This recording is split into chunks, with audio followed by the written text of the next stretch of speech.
eu me preocupo muito com pessoas, entendeu, Gi? Acho que as pessoas que são importantes para mim, em todos os sentidos, né?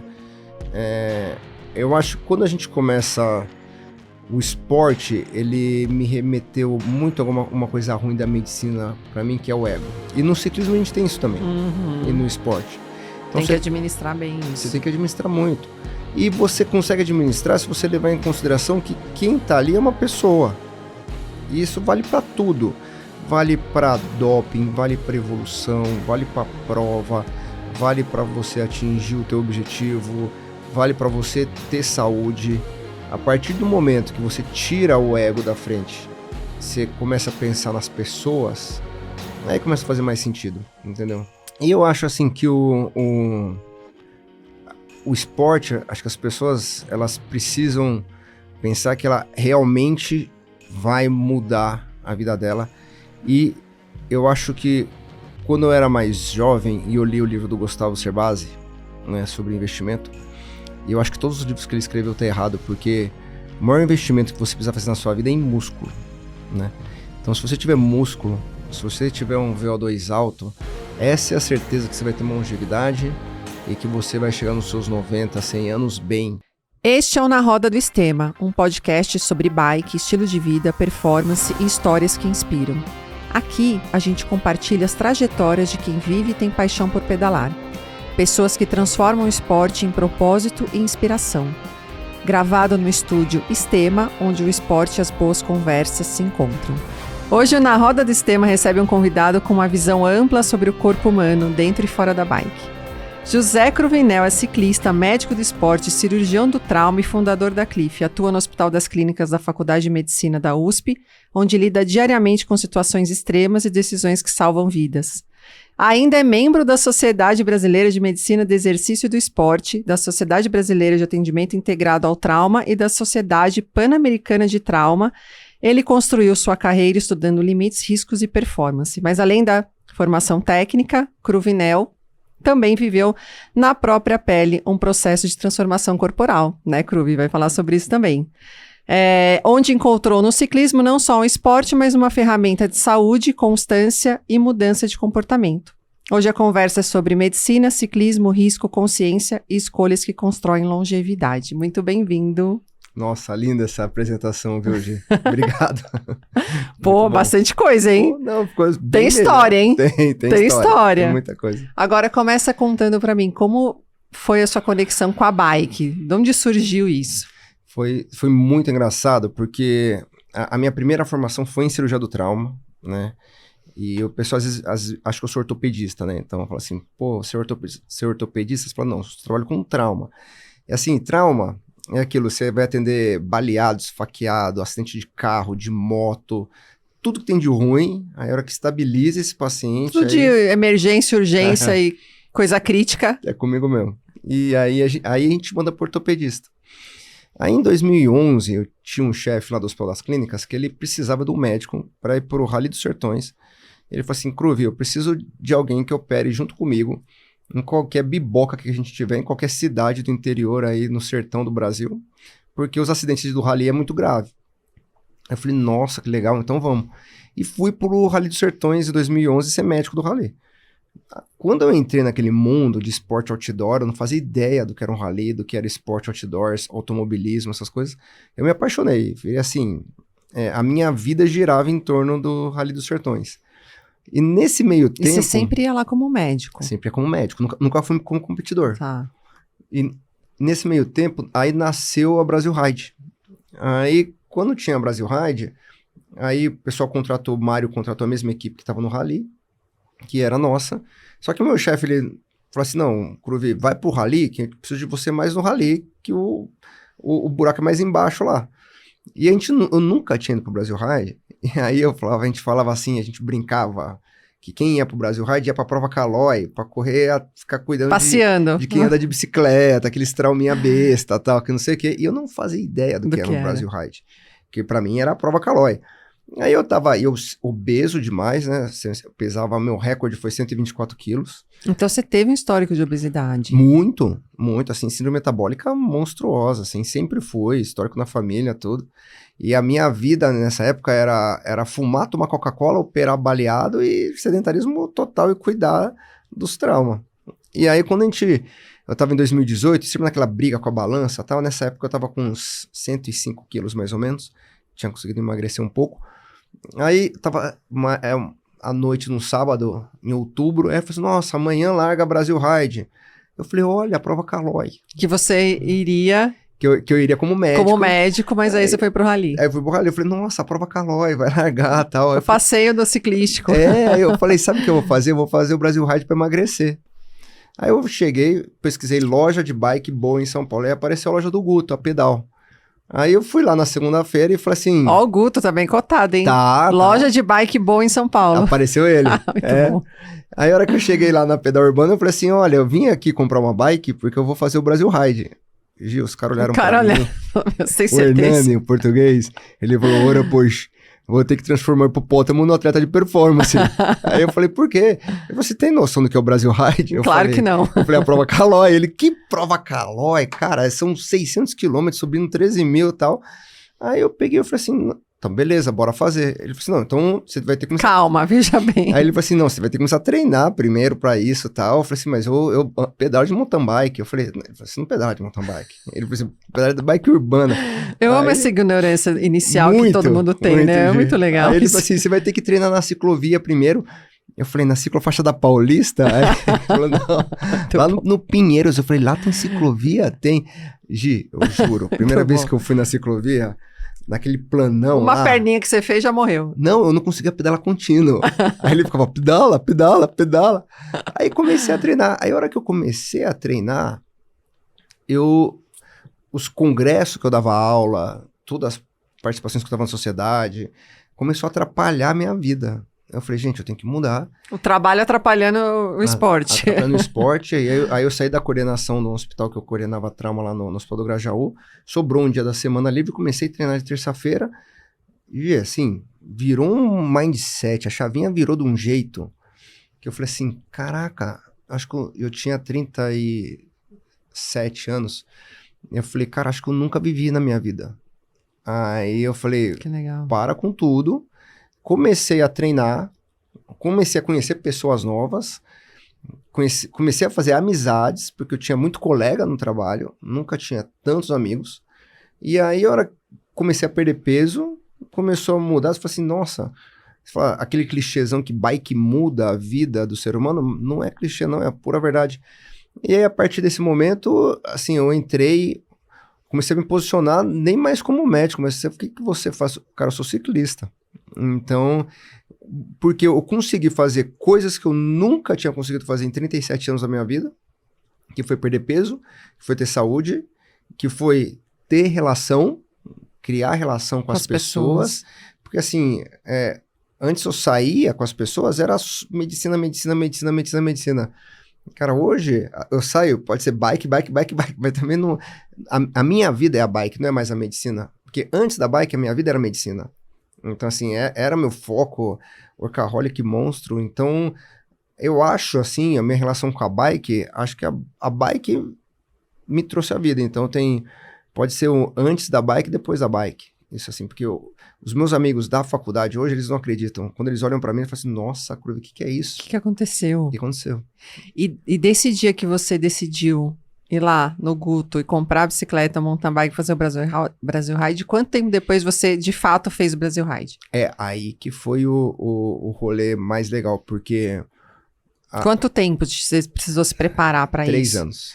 3 anos. 3 anos. Legal. Porque o que foi? A hora onde eu comecei a estudar, comecei a entender... A gente sabe muito de fisiologia no trauma, porque a gente cuida muito de paciente crítico, de UTI, paciente grave e tal. E o estresse fisiológico que esses pacientes causam é muito semelhante com o que acontece com os treinos. Então mesmo? Assim, você faz num treino uma sepse por dia, que é aquela infecção generalizada. Porque o paciente que está lá, teve até um dia que eu tirei uma foto do monitor de um paciente, Todo inflamado. Frequência cardíaca 137, os exames CPK aumentada, PCR aumentado. Aí você fala, gente, foi daí que começou a ver meus conceitos. Você fala, pô, a gente treina, a gente faz uma sepsis por dia. E aí você fala, cara, não é só dar uma volta no Ibira andando, fazendo caminhada. Então, eu comecei a estudar muito por causa disso, esse conceito de fisiologia, que é muito, obviamente, que o que vai mudar é a causa, né?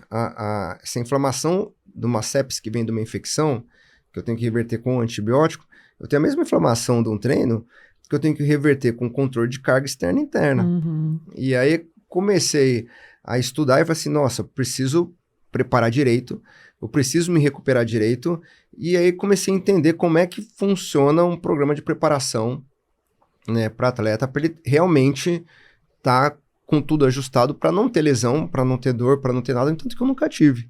Você fala assim, às vezes quando o paciente fala assim para mim, nossa, doutor, tô com uma dorzinha aqui, eu senti um estiramento, ou tô sentindo um quadril, eu nunca senti isso. Às vezes, eu sei que é morrer na prova, quebrar e tal, mas agora, dor eu nunca tive, porque eu comecei tudo meio controlado. Tipo assim, a geração Z Você da bike, em relação a lesões. A tudo, Então, assim, a minha evolução, ela sempre foi progressiva, mas porque ela sempre foi monitorada, porque eu fiz uma programação totalmente baseada em números e metabolismo, entendeu? Então, às vezes, muita gente fala assim, nossa, mas o jeito que você faz é muito chato. Você fala demais, porque eu falo assim, eu não compro uma bicicleta, eu compro um Garmin que ele tem roda e pedal, entendeu? Porque o pessoal mais antigo da bike, que não tinha acesso porque, por exemplo, em 2018 já tinha muita coisa, muito gadget, muito monitoramento, já tinha muito isso. O pessoal de antes foi tudo forjado na raça, entendeu? A partir de 2018, você já começa a ter muita coisa em termos de monitoramento, aí hoje fica fácil de você construir um atleta e você vê que o talento se perde, porque você pode ter talento, mas se você não tiver construção metabólica, não vai. Então, o meu planejamento de 3 anos veio muito dessa construção metabólica, Sim. No entanto que, por exemplo... E desse conhecimento que você tem, né? Da medicina e de fisiologia. No entanto que, por exemplo, o treino Você foi sua própria cobaia, né? O treino de Z1, Z2 para mim é coisa muito tranquila de fazer. Agora, 100% dos meus atletas, assim, eles desesperam quando a gente descobre que a maioria vai ter que treinar mais Z1, Z2. Então, eles ficam desesperados. Nossa, mas eu vou andar de ré. Você fala, vai. E é isso. Essa é a maior reclamação de todo mundo, né? É a maior briga entre os treinadores e os atletas. É impressionante, cara. Todos eles falam as mesmas coisas. É muito legal. Agora, eu já entendi que o ciclismo mudou sua vida e que a partir daí você está construindo agora a sua carreira como na medicina esportiva. Isso. Que a gente já vai falar sobre isso. Mas eu quero voltar um pouquinho. Uhum. Porque quando eu te conheci, uhum. eu lembro que você tinha uma ideia, né? Um sonho. Foi. Que era a Cliff, isso. Né? E aí você pensou muito por vir do trauma, Sim. Né? Nessa questão de quedas e de socorro rápido do ciclista que cai, né? Uhum. E foi muito legal, porque eu lembro que a gente usou pra caramba Não, você foi a primeira pessoa que acreditou em mim. Isso bom. Sou muito grato a você por isso. Né? Foi muito legal. E eu lembro que tinha uma queda na ciclovia, ligava pro seu celular, Cruvinel, o que eu faço aqui? Conta um pouco da história da Cliff. Eu nem sei se a Cliff ainda tá rodando, existe ainda. Uhum. Então, explica o que é a Cliff e essa ideia sensacional que vocês tiveram. Aqui no Brasil, a gente não tem um negócio que chama sistema de trauma. Por quê? O trauma, ele é diferente do paciente que ele é clínico. Porque o paciente que ele é clínico, se ele tem uma emergência, você tem que estabilizar ele primeiro para você transferir ele depois. O trauma, não. Ele tem que chegar onde quem vai resolver, ele tem que ser primeiro, por mais que demore um tempo maior de deslocamento. Né? A gente vai dar um exemplo simples, que é campus. Entendeu? Não adianta você levar o paciente para campus primeiro, sendo que quem vai resolver é Taubaté. Então, dependendo da gravidade do caso... Às já vezes, leva direto. Vale a pena levar direto para Taubaté. E o lance é que, quando eu comecei a pedalar, E aí eu vi aonde os ciclistas vão e aonde eu comecei a ir. Você já pensou no atendimento? Falou, se aconteceu alguma coisa aqui, que eu faço? No entanto que eu tava de novo com o Guto, a gente tava lá em Budas Artes, a gente foi fazer um rolê, que era super engraçado com o Fuga, que tipo assim, era pedal peba, que chamava o rolê. Aí eu tava lá, a gente começou a entrar em Embu, entrar. Aí acabou o rolê, eu falei, o Guto, vem cá. Cara, se você cair aqui, tiver algum acidente, o que acontece com você? Ele, eu vou pro meu convênio. Eu falei, não vai. Ele, como não? Meu pau convênio? Eu falei, mas você não vai. Eu falei, você vai pro PS de Embu. Pra você chegar no teu hospital do convênio, vai demorar umas 6 horas, 12 horas, estando aqui na Grande São Paulo. Porque não tem o sistema de trauma. Ele vai levar pro lugar mais perto. Só que o problema do trauma é que todo mundo fica assustado com o mecanismo. Você fala, também tava descendo a Serra Velha a não sei quantos por hora, também um carro passou por cima. Então, as pessoas se importam, as pessoas e governo, assim, se importam muito mais com o mecanismo do que, será que teve um atendimento certo? E se você dá o atendimento certo, o paciente, ele volta 100%. Então, assim, o mecanismo ele é importante, então, o que você não tem o que fazer? Aquelas mortes que são inevitáveis, né? Você tem que prevenir. A partir do momento que você preveniu as mortes que elas não tem o que fazer, o que você faz? Você tem que atender rápido. E aí eu falei, tem um monte de ciclistas espalhado por aí. Aí você começa a ver romeiros. As referências de romeiros são desesperadoras. Você começa a ver Campos do Jordão. Referências de Campos do Jordão são horrorosas, né? Por quê? Eu não tô falando dos profissionais em si, eu tô falando do sistema. Sim, entendeu? E da estrutura mesmo, de atendimento, de equipamentos, né? E onde você tá, você fala, cara, eu falei, o que a gente vai fazer? Vamos criar um mini sistema de trauma, que eu já cadastro esse paciente antes, eu já tenho aonde eu vou levar, monto um fluxo de resgate, faço um gerenciamento de cena, porque muitas vezes a gente já trouxe gente de Uber até, né, G, que a gente conseguiu resgatar, porque o SAMU às vezes vai demorar muito, a gente consegue fazer um gerenciamento para isso, e a gente coloca o paciente no lugar certo.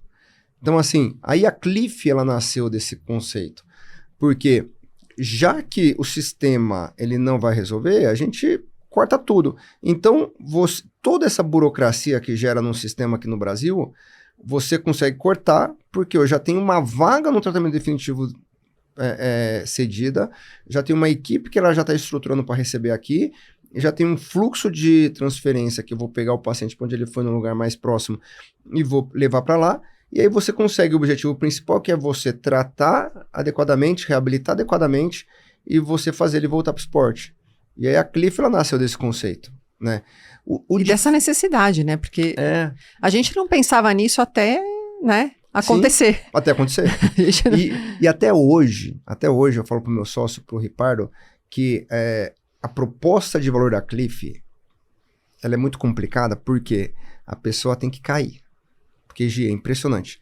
A partir do momento, você é uma prova disso, a partir do momento que alguém teve algum acidente, vira assim, promotor e fiel a gente absurdamente. Uhum. Você, quando a gente começou lá com a Lulu no início, você sempre vai ligar pra gente. Porque você entende qual que é a proposta de valor. Uhum. E quando você pega uma pessoa que vai sair pra pedalar, ninguém pensa assim, eu tenho um risco de ter um acidente grave, eu tenho um risco até de morrer. Ninguém pensa isso. Então, como você não tem esse pensamento e é bike, então a proposta de valor disso é muito difícil de você comunicar, entendeu? Então, você fala assim, a gente tem nossos clientes que eles são totalmente fiéis, a hora que vai entrando caindo diferente, o cara começa a virar fiel, então a gente vai crescendo devagarinho. Mas tá lá orgânico, né, o negócio. É uma coisa que precisa ter. Precisa. Né? Tem que ter, não adianta. Né? Não vai, porque se não tiver a gente, não que nós somos os melhores, não é isso? Não, mas vocês fecham fecham um gap ali que total, é super importante. Vai existir e não vai parar. E cada vez tá aumentando mais ainda, então é necessário. Aumenta o número de ciclistas, aumenta o número de quedas, né? Não tem muito como fugir disso. E o que o trauma te ensina sobre o corpo humano que nenhuma outra área ensina pra você? Eu acho que é muito esse conceito fisiológico, né? Porque assim, no trauma, diferente de uma cirurgia, eu vou tirar uma vesícula, eu vou operar um intestino, né? No trauma, você opera a fisiologia do doente. Então, o que você faz? Eu tenho que deixar o dente funcionando. Porque o estresse metabólico inflamatório ele é tão grande que eu preciso deixar com que chegue oxigênio para coração, rim e cérebro. Então, eu não estou preocupado com uma questão anatômica do órgão propriamente dito. Uhum. Isso chama uma tática que é controle de danos, que veio muito da Marinha Americana. Quando o navio ele fazia um buraco e não tinha como consertar, ele tinha que voltar para o porto. Então, o que eles faziam? Eles faziam uma tática de controle de danos que eles bloqueavam aquela área do casco, ele não afundava, mas ele conseguia chegar no porto. Chegava no porto, aí eles faziam um reparo definitivo. A cirurgia do trauma é isso. Essa é a base da cirurgia do trauma. Você deixar o paciente funcionando. Depois você vê o que vai acontecer.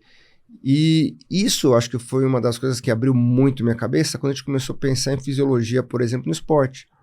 Porque eu preciso deixar aquele atleta na melhor condição dele para que ele não tenha lesão, ele consiga chegar no melhor nível metabólico e fisiológico dele. Naquele objetivo que ele tem. E a gente vai, literalmente a nível celular, porque a gente no trauma, a gente trabalha muito com microcirculação, é uma coisa muito semelhante que você tem no esporte, que você tem na resposta metabólica, que você tem o efeito EPOC, né, que é o consumo de oxigênio pós-exercício.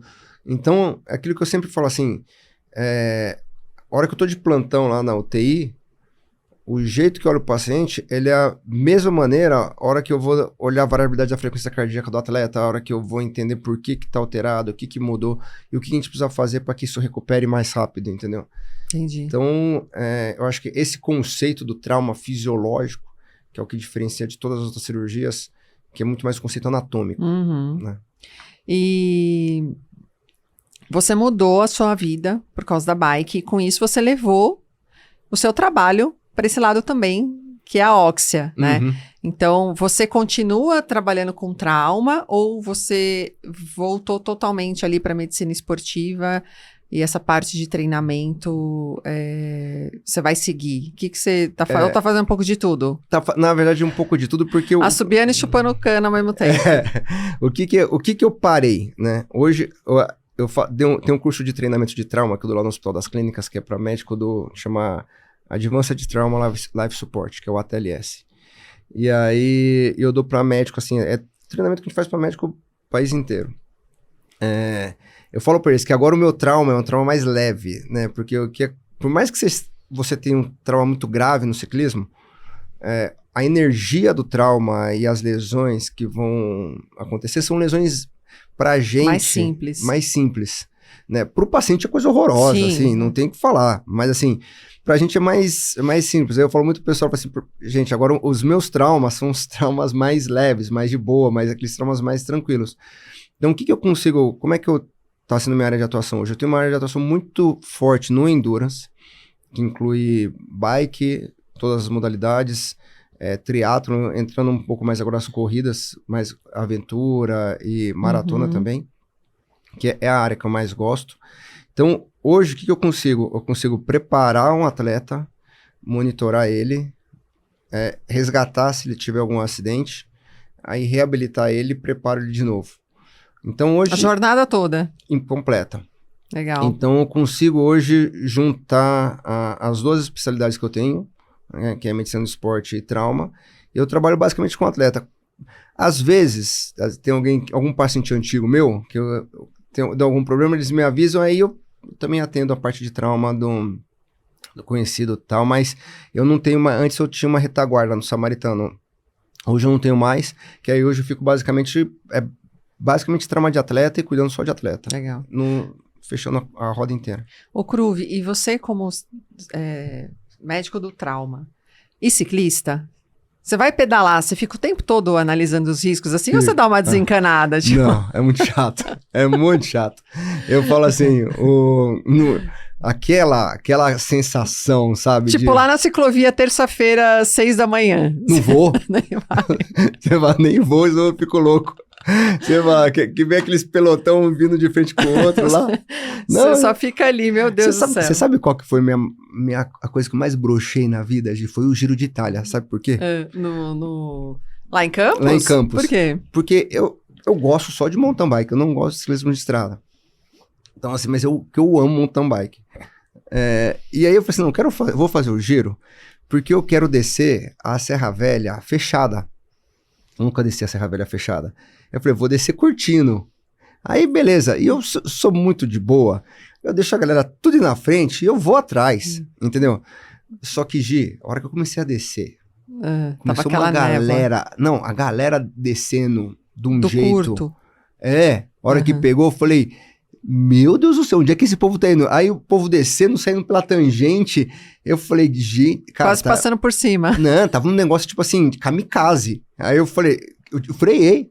Então assim, o que eu queria descer... Não conseguiu. Não consegui, porque eu fico muito pensando no que vai acontecer. Isso é muito ruim, porque para eu liberar a amígdala cerebral, que é o que destrava o medo, vai um tempo, porque a hora que eu vou descer um gapzinho ali, eu falei, putz, ali é a clavícula, ali é isso, ali... Mas, assim, se eu cair aqui, vai a escápula, vai a clavícula, vai Você vai... Aí eu fico pensando, na hora que começa a pegar... O fêmur, você já fica pensando nos traumas. Aquela sensação, aquele friozinho na barriga eu nunca tenho, porque eu fico... Você nem chega chato. lá. Fica muito chato o pedal. Então você fala assim, mas eu tento. Teve uma vez... Eu tava no Brasil Ride, que a gente ia ser cortado. Isso que eu ia falar, mas e aí no Brasil Ride? Não, então, era muito... super técnico, era né? muito sofrido, porque o que acontecia? A gente tava pra ser cortado, aí eu falei, se a gente não chegar em tanto tempo, a gente vai ser cortado. Eu falei, se eu tomar um rola, eu vou ser cortado de qualquer jeito. Eu falei assim, então, é o seguinte... Assumir o risco de tomar rola. Eu vou assumir o risco. Aí eu soltei o freio, vou descer aqui nem um doido. Mas assim, não caí, por sorte, né? Não foi nem por técnica. Eu não caí, deu tudo certo, mas foi uma coisa que eu fico pensando muito no risco. O que é ruim é que nunca faço aquele pedal legal, entendeu? Que a galera, nossa, quase morri, fiz sempre que os pacientes falam, né? Mas também o lado bom é que eu nunca caí direito, eu ia te perguntar, você já caiu alguma vez? Só ralado. Só ralado. Com essa sapatilha ralada 20 por hora? Coisa besta. Então, a hora que você vai cair, eu já tô com uma velocidade controlada, porque uma coisa que eu sempre falo, é a energia do trauma. Quanto maior a velocidade, maior a energia do trauma, e quanto mais alta energia, que é na bike, por exemplo, é acima de 30 km por hora, que é a mesma da moto, mais chance de lesão. Uhum. Então, sempre quando eu caio de boa. Então, assim, o máximo que eu teve... Foi uma luxação de clavícula grau 1, que foi um carro que me atropelou. Eu dei um capote por cima, assim. Mas foi o máximo. Mas, na maioria das vezes, não. Então, o meu pedal, ele fica... Às vezes, o Guto fica brincando comigo que eu vou caçar borboleta lá no Japão com a Lívia. Pô, vocês vão lá caçar borboleta e tal. Você fala, cara, mas assim, eu não tenho aquela fúria, né, pra descer forte. Você acha que o ciclismo é um esporte perigoso ou... inconsequente, ou algumas pessoas são mais inconsequentes? Pelo que você falou, né, como você enxerga o ciclismo e como você pedala, você nunca caiu, né, de forma grave. Então, na verdade, acho que depende do risco, né, que você assume. Eu não considero ele perigoso, não, sabe? Acho que perigoso é você ficar no sofá comendo macarrão assistindo Domingão. Entendeu? Isso é muito perigoso. Isso é perigoso. Isso você vai obstruir todas as suas artérias e você vai morrer. Se você pegar a sinistralidade da Cliff, a chance... A gente tá falando com números reais, tá? A chance de um ciclista aqui na cidade de São Paulo cair, o que mais cai é road, né? Por causa da velocidade, é menos de 1%. Entendeu? Então, a chance de você ter uma pressão alta, você ter o colesterol alto, ter diabetes, você ter alguma coisa, já passa de 25%. Olha lá, gente. Entendeu? Então, assim, o ciclismo não é perigoso. E outra, aquilo que eu sempre falo, o que a gente tem que fazer, sempre no ciclismo, é prevenção de coisas que não dependem de nós. Que, por exemplo, atropelamento, né? Por exemplo, o cara caindo de uma ponte, entendeu? Porque se você tiver um trauma do ciclismo, seja ele qual for, precisa de uma base.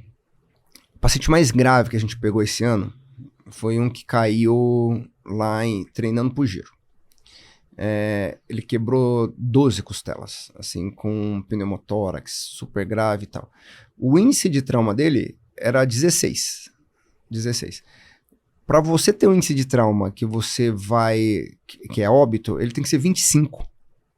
E esse foi o mais grave que a gente pegou nesses 5 anos de Cliff. Uhum. A média do índice de trauma do ciclismo é 4. Isso a gente está falando de fratura fechada. Se pega uma fratura exposta, ele vai ser 9. Então, assim, ele não é... Eu não diria que ele é perigoso. Assim, ele vai te dar um trabalhinho, porque a gente vai ter que afastar, a gente vai ter que, às vezes, operar, vai ter que reabilitar e tal. Mas, assim, eu não diria... aquilo que eu sempre estimulo, tem que ter. E a coisa que mais dói no coração é quando a gente não consegue fazer um paciente voltar pro esporte. Porque é muito mais... Mas por causa de trauma? Por causa de trauma. Então, isso é uma coisa que a gente sempre busca. Então, no começo, a família sempre fala, não, vende a bike. Não vai vender nada, não. Já pode mandar consertar, que tá tudo certo. E aí, a gente tem que voltar. Então, assim... O bom de ser um médico do esporte é isso, né? Sim, você fala... Você quer reabilitar pra voltar mais o atleta... possível. E aí, o importante é, assim, levar em consideração que se você para de fazer qualquer esporte, seja ele qual for, o seu risco está maior. Você acha que o equipamento, preparo físico e a maturidade também ajuda a reduzir risco ou não? Por exemplo, equipamento bom, equipamento... Muito. Eu vou te dar um exemplo. Seu preparo físico. Tudo. Porque o que a gente pega, né? Você tem... O que eu não vejo o problema da galera que tem aquela crítica do zero ao Iron em 1 ano, do zero ao Iron em 6 meses, do zero ao meio Iron em 4 meses e tal. Tá? A galera fica criticando muito, tá tendo muito uma modinha nessas críticas. Você fala assim, eu não vejo o problema das pessoas colocarem metas ousadas, porque hoje as metas são ousadas. Antes o sonho do povo era correr uma São Silvestre. Uhum. Hoje a São Silvestre, o cara vai lá, corre São Silvestre, e depois corre mais 5 porque tá no ciclo da maratona.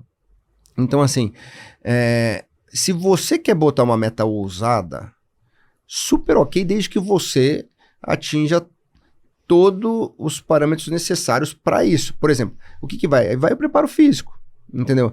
Você tem que preparar, você tem que garantir, porque você vai estar cansado. Se você está muito no seu Z4, no seu Z5, você aumenta a chance de cair, você perde raciocínio, você afoga mais, aí a queda vai vir. Então, preparo fundamental. Se você vai na tua condição, porque falar que você vai no teu ritmo parece que está sendo peba, não, mas você vai na tua condição metabólica e fisiológica, você vai tendo essa evolução. Tudo bem, você vai melhorando, vai indo, você diminui esse risco. Equipamento, com certeza, né? Uma coisa, eu falo muito de equipamento, que é, por exemplo, todo mundo pensa em capacete, mas assim, uma galera não usa luva. Você fala isso, e a primeira coisa que vai pro chão, e raspou mão é órgão nobre. Entendeu? Dependendo, pra você fazer uma sutura na mão, o médico tem que saber fazer a sutura na mão. Aí e até dependendo do trabalho que você exerce, né? A profissão. Total. Aí você tá falando de, às vezes, meses afastado, dependendo do que for. Aí você pega óculos, né? Porque o que acontece? O cara tá com óculos, entrou alguma coisa no olho, a primeira coisa que você faz é piscar. A hora que você piscou, puf, capotou. Entendeu? Então, assim, isso entra muito naquela questão da prevenção que a gente tinha falado. Você ter o equipamento adequado. E obviamente, equipamento adequado é equipamento que não é barato, né? Entendeu? Não dá pra você ir comprando qualquer equipamento. Você tendo uma preparação adequada, você diminui o risco, com certeza. Por que a galera cai, né? No final de corrida? Porque já afogou, não tá nem raciocinando direito, não tá vendo nada, entendeu? Você ter todo um preparo para isso, você conseguir chegar bem, você raciocinar e você ver um buraco... Reduz risco, com certeza. Muito. Sim, Gi, muitos casos, a hora que você vai avaliar por que caiu, tava quebrado. Não tava pensando, não viu. O que você viu? Eu não vi aquelas tartaruguinhas de estrada. Aquilo derruba um monte de ciclista. Porque o cara não vê, o cara não tá prestando atenção. Não tá prestando atenção. A gente falou um pouquinho da obesidade lá no começo. E qual foi o momento que você pensou que você precisava mudar? Porque você falou que foi o rally, aí você pensou no Brasil Ride, mas a sua paixão pela bike que fez você mudar? Ou a necessidade, você viu uma necessidade de mudar e aí juntou com a bicicleta? Cara, pra ser bem honesto, Você nem pensava em mudar. não precisava Tava mudar. tudo bem. Tava tudo bem, vai dar certo, uma hora você vai encaixar um treino de academia, você vai encaixar uma dieta e tal. E quando a gente fala em mudança de estilo de vida, né, hoje tem até uma especialidade que chama medicina do estilo de vida. Ela é muito complicada, porque quando a gente fala de síndrome metabólica, a gente não tá falando que o cara é obeso por safadeza, sabe? Você não tá Sim, falando isso. isso é Esse verdade. conceito ele já caiu muito As tempo pessoas atrás. falam muito isso, né? É gordo porque quer, gordo obeso porque quer. Não, jamais. Assim, o cara é obeso porque a síndrome metabólica dele é que ele é todo inflamado e o peso é 1/100º do problema. Porque tem vários outros problemas que vão estar associados. Então é muito difícil. Hoje, com os análogos de GLP-1, com o Mounjaro, o Ozempic da vida, mudou muito esse parâmetro. Só que é aquilo, E aí, o que você pensa disso? ele é espetacular, né? É espetacular. Assim, mudou, eu acho que assim, quem inventou essa molécula, não sei quem foi, mas assim, tem um lugarzinho no céu lá garantido, porque mudou a história da obesidade. E o grande problema do Mounjaro, do Ozempic, é as pessoas usarem Mounjaro e Ozempic para perder peso. Né? Ele não é para isso. Ele é para tratar a síndrome metabólica, que vai controlar todo o teu fator inflamatório, que vai melhorar sua resistência insulínica, que vai diminuir seu risco cardiovascular, que diminui o risco de neoplasia e Combinado com uma atividade. e traz peso combinado com toda a mudança de estilo de vida. Então, hoje, com essas medicações, é mais fácil você mudar o estilo de vida, é mais fácil você acrescentar uma atividade, é mais fácil você ter uma dieta. Então, assim, é tudo junto, né? Então, mas mesmo assim, para você chegar para uma pessoa e pensar, putz, vamos mudar o estilo de vida, se você quiser mudar, só porque eu vou fazer uma caminhada, funciona? Funciona. Eu vou fazer uma dieta, funciona. Mas o que eu vejo, que eu sempre converso com meus pacientes quando eles chegam para mim, eu falo, cara, escolhe uma meta de alguma coisa que você quer fazer que você não consegue fazer hoje. Entendeu? Seja ela qual for. Por exemplo, eu quero fazer o caminho de Santiago de Compostela. Você consegue fazer hoje? Não. Pô, vamos escolher isso de meta? Legal. Eu quero fazer um Brasil Ride. Eu quero fazer um meio Iron. Eu quero escalar o Everest. Então, assim, escolha alguma coisa que você não faz hoje. Porque aí a gente junta todas essas estratégias medicamentosas, estratégias de cognitivo-comportamental, dieta e atividade física, e a gente vai atrás dessa meta. Uhum. Por quê? Porque eu vou te dar um exemplo de hoje, dezembro, que está acontecendo comigo. Por causa do que está programado para o ano que vem, eu ainda não tenho meu calendário. A coisa mais fácil do mundo é eu sair da dieta, é eu tomar uma cerveja, é eu levar um estilo de vida... Tá sem objetivo.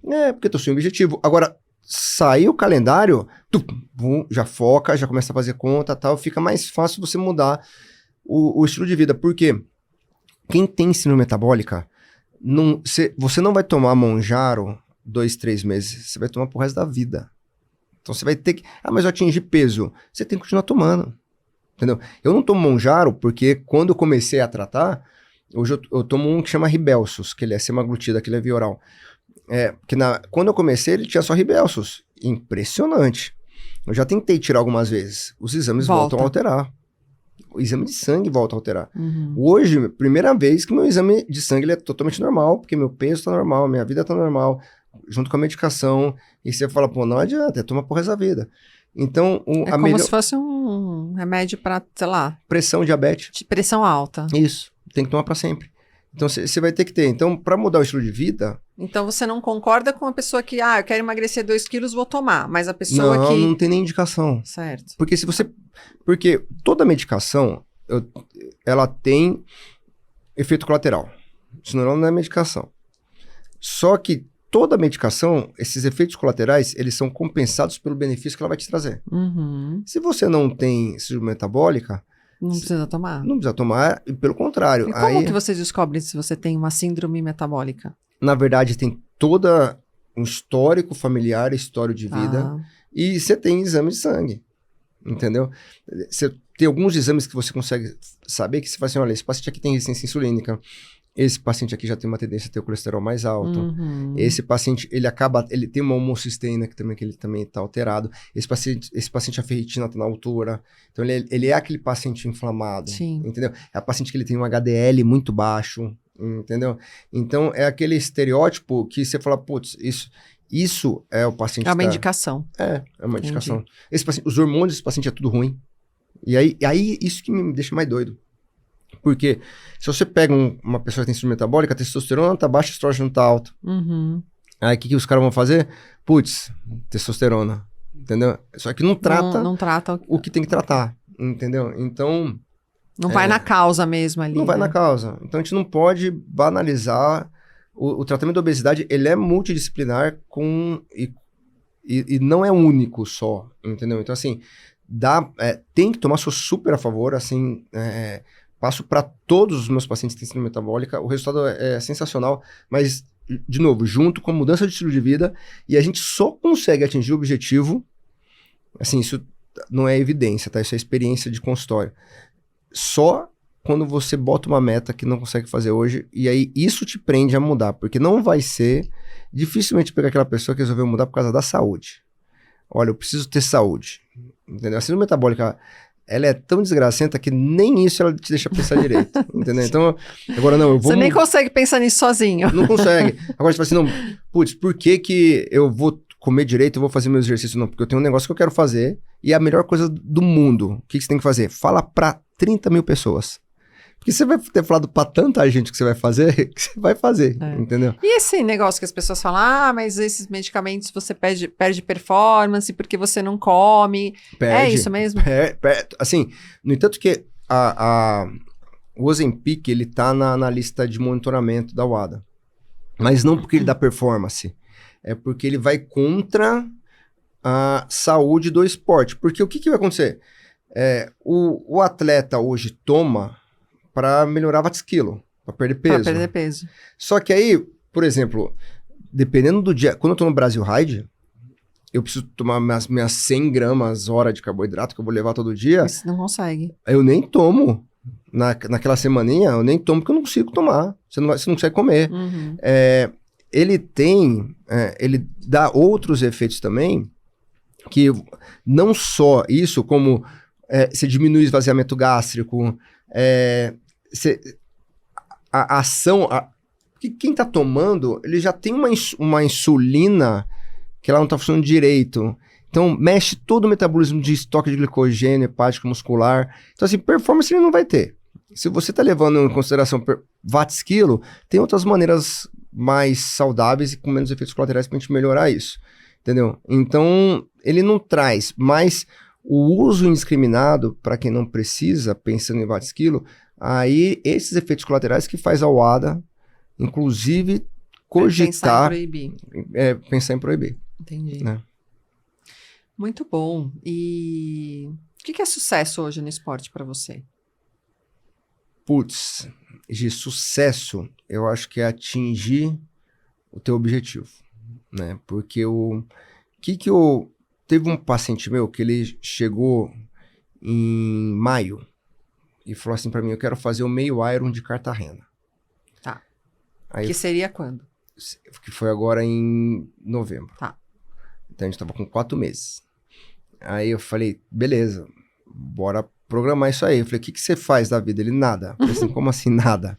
Eu falei, não, fazia esporte na faculdade, essas coisas e tal. Nem pedalar, ele pedalava. Não, ele fez aula com a Xanda. Ah, que legal. Eu falei, não. Eu falei, meu filho, eu levei ele pra Romeiros pra ver o que ia acontecer. Você falou, não, volta, vamos voltar. Põe a bike no carro. Ele quebrou o taquinho, entendeu? Ele caiu naquela primeira, indo pro Tiraçaia, aquela primeira subidinha saindo lá. Mas você também já colocou ele lá em Romeiros. Eu precisava ver a desgraça que ia ser, né? Eu falei assim, a hora que ele caiu daquele jeito, eu falei, não. Falei, cara, tudo. Aí eu falei com a Xanda, Xanda, tem um paciente meu, ensina ele, que eu tô com medo dele cair no meio Iron. Aí, beleza. Aí eu falei, só que, cara, vamos fazer o teste. Aí eu fiz um teste fisiológico nele, fiz um teste na bike, fiz um teste na corrida. Aí eu falei pra ele, eu falei assim, ó, entre nós aqui, vamos assumir a mediocridade. Você é medíocre. Você quer fazer um 70.3. Assim, a gente vai fazer no tempo máximo, beleza? Ele, putz, tá bom, vou assumir a mediocridade. Aí eu falei, o que você não pode... Vamos trazer a pessoa pra realidade, né? O que você não pode é começar a falar de sub. Aí ele, não, tá bom. Falei, então você vai com um pace de 6,40, você vai com 160 na bike. Aí eu falei com o Vanderlei da Care Club e falei assim, ó, cara, você vai fazer aula com o Por Vanderlei. que 160 na bike? Que 160 watts. Ah, watts. Tá. 160 watts. É, Aí eu falei pro assim, meio Iron. não, você não tem noção. Gente. E aí eu falei assim, você vai lá com o Vanderlei aprender a nadar. Eu falei, cara, você precisa aprender a nadar. Aí Pelo menos não se afoga ali, né? Isso. Aí ele foi, e aí você vai fazer um treino de força pra gente preparar essa musculatura aí. Ele fez bonitinho. Passou com a Lívia, ajustou a dieta, fez o treino de força, fez o treino de técnica na natação, fez o treino de técnica com a Xanda, seguia bonitinho, não teve uma lesão, aí ele foi pra lá. Aí ele, no meio, ele falou assim, Cruve, eu tava pensando, e se a gente tentasse fazer sub 7? Eu falei, esquece sub, cara. A gente não falou sobre isso no começo. Vamos lembrar, mediocridade, vamos lá, tal. Aí o cara foi lá, se preparou, aí foi lá pra Cartagena. A transição dele, a T1, ele fez em 25 minutos. Meu Deus, pra tirar a roupa de natação. Não, ele foi de sunga. Ele foi de sunga? Foi de sunga. Pra colocar a sapatilha, ele fez o capacete. Ele foi numa paz. Eu acho que ele assumiu tanta mediocridade, assim.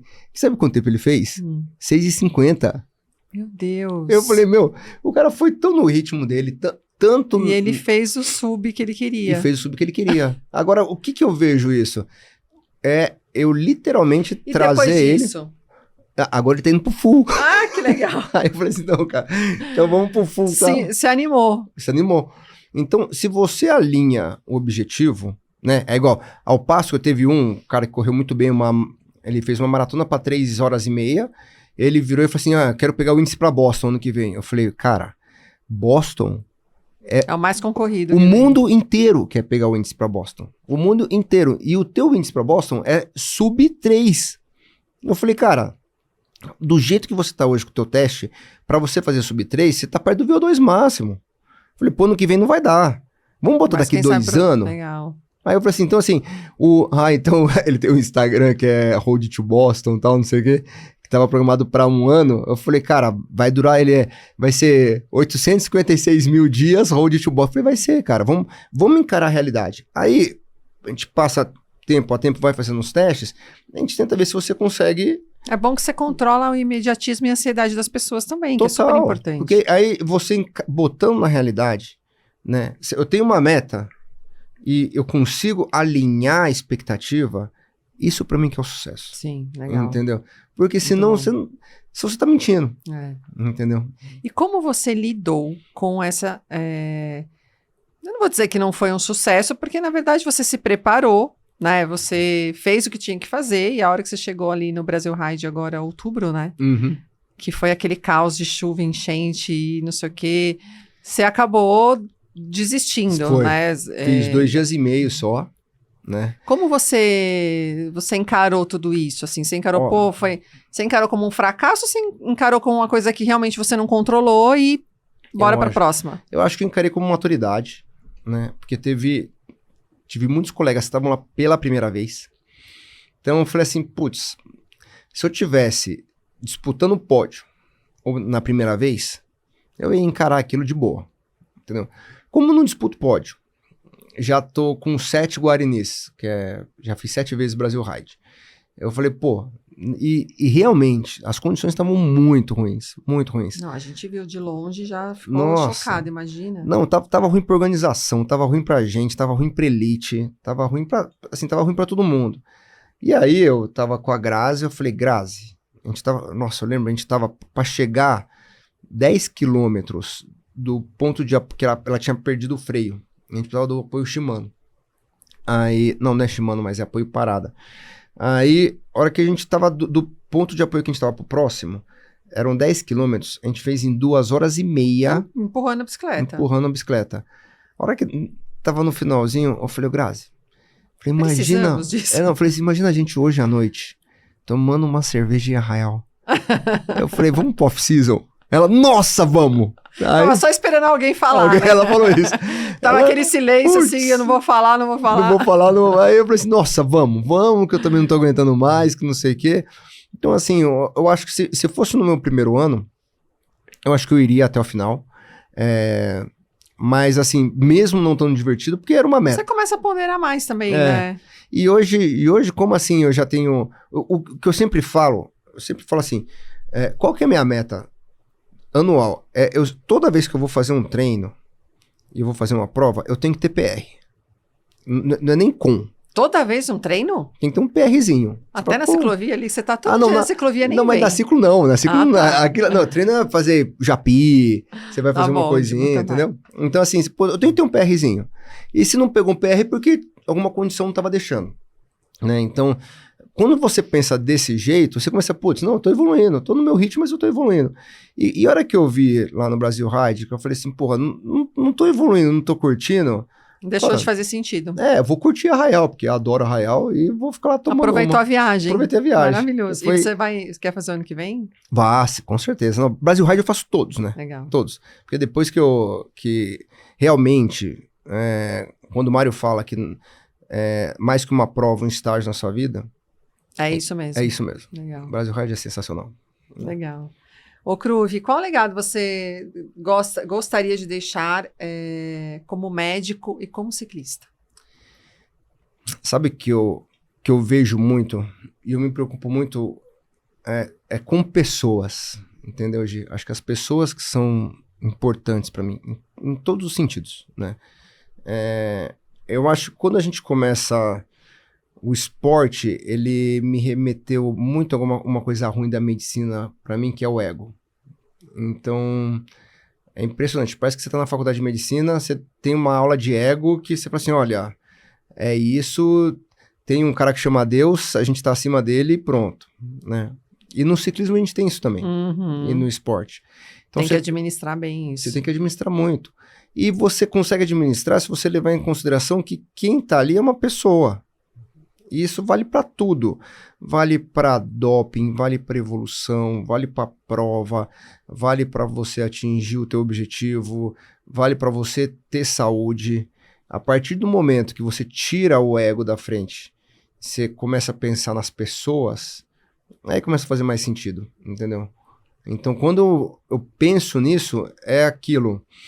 Eu tenho que entender o que aquela pessoa está precisando.